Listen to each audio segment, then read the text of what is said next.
5 seconds. Start. சட்டமன்ற பேரவையில் ஓர் உறுப்பினர் பேசியதாவது: மாண்புமிகு தலைவர் அவர்களே, இந்த நிலவரித்துறை குறித்த மானிய கோரிக்கையை ஆதரித்து ஒரு சில வார்த்தைகள் சொல்ல விரும்புகிறேன். முதலாக நிலவரியின் மீது மேல் வரி போடுவது குறித்து பலவிதமான கருத்துக்கள் இந்த அவையில் தெரிவிக்கப்பட்டன. நாட்டிலே நல்ல காரியங்கள் நடைபெற வேண்டுமானால், நல்ல வசதிகளை ஏற்படுத்த வேண்டுமானால் அதற்கு நிதி வேண்டும் என்பது பொதுமக்களுக்கு தெரியும். அதற்கு வரி போடுவது தேவைதான் என்பதை அவர்கள் நன்கு அறிவார்கள். அது குறித்து எனது கருத்தை தெரிவித்துவிட்டு மற்ற விஷயங்கள் குறித்து பேச விரும்புகிறேன். அடுத்து கிராம நிர்வாக அதிகாரிகள் குறித்து சில வார்த்தைகள் சொல்ல விரும்புகிறேன். இப்பொழுது அவர்களுக்கு கொடுக்கப்படும் ஊதியம் மிகவும் குறைவானது. இந்த நாட்டின் அஸ்திவாரம் கிராமங்கள்தான். ஆகவே கிராம நிர்வாகம் நல்ல முறையில் நடைபெற வேண்டுமானால் கிராமங்களுக்கு அடிப்படை அதிகாரிகளாக இருந்து வருகிற அந்த அதிகாரிகளுடைய ஊதியத்தை அதிகரிக்க வேண்டும். அவர்களுக்கு பரம்பரை உரிமை இருப்பதாக ஒரு வாதம் சொல்லப்படுகிறது. அதனால் கொடுக்கும் குறைந்த ஊதியத்தை வைத்துக்கொண்டு வேலை பாருங்கள் என்று சொல்வது சரியான வாதமல்ல. இந்த நிலையில் பரம்பரை உரிமையை விட்டுவிட்டால் கூட பரவாயில்லை. அவர்களுக்கு அதிகப்படியான ஊதியம் தருவதற்கு ஏற்பாடு செய்ய வேண்டுமென்று கேட்டுக்கொள்கிறேன். அவர்களுடைய வாழ்க்கை தரம் உயர ஊதியம் உயர வேண்டும். அடுத்து தரிசு நிலங்களை பற்றி பேச விரும்புகிறேன். இவற்றை ஏழை மக்களுக்கு கொடுக்கப் போவதாக கூறப்பட்டு வருகிறது. நம் நாட்டில் இன்று ஏராளமான தரிசு நிலங்கள் இருக்கின்றன. கொடுப்பதை தாமதப்படுத்துவதால் பயன் இல்லை. உடனடியாக அதிகாரிகளை நியமித்து எவ்வளவு நிலங்கள் தரிசாக கிடக்கின்றன, அதிலே எவ்வளவு நிலங்களை அரசின் உபயோகத்திற்காக வைத்து கொள்ளலாம் என்பதை கணக்கிட்டு மீதியுள்ள நிலங்களை ஏழை விவசாயிகளுக்கு பங்கிட்டு கொடுக்க வேண்டும். எங்கள் ஊருக்கு பக்கத்தில் ஒரு ரிசர்வ் காடு இருக்கிறது. அதிலே ஒரு மரமும் கிடையாது.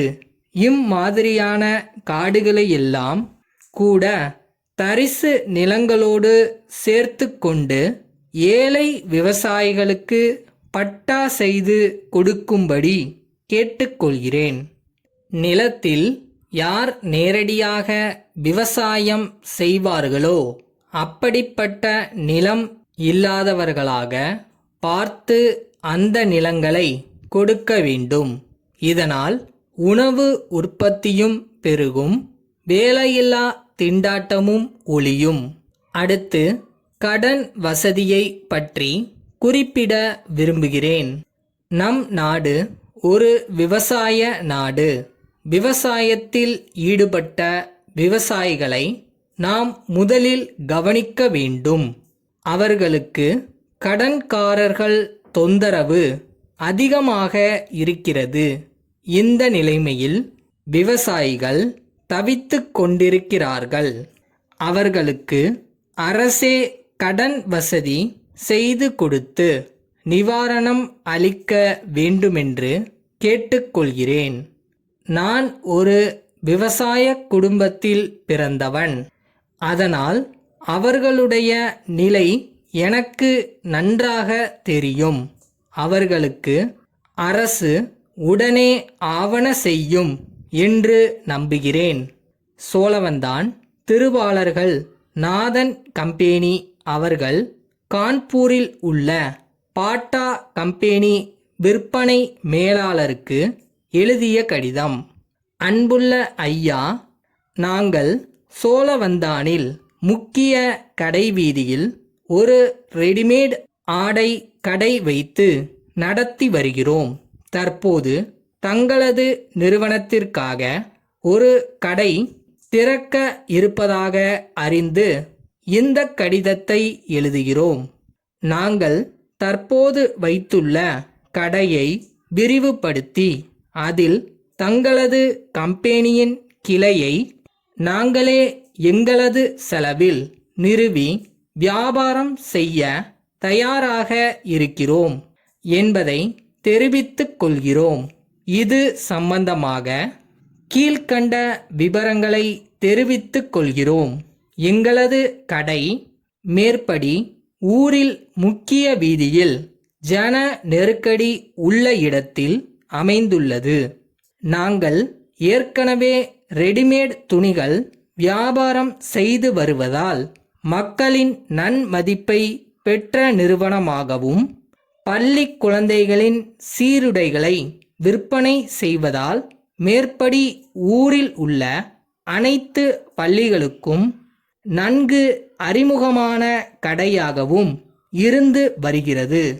எங்கள் கடையில் தங்களது நிறுவனத்தின் செருப்புகளை வைத்து விற்பனை செய்ய போதிய இடவசதி உள்ளது. மேலும் தங்களது நிறுவனத்தின் சட்ட திட்டங்களின்படி நாங்கள் நடந்து கொள்கிறோம் என்று உறுதி கூறுகிறோம். தங்கள் நம்பிக்கையுள்ள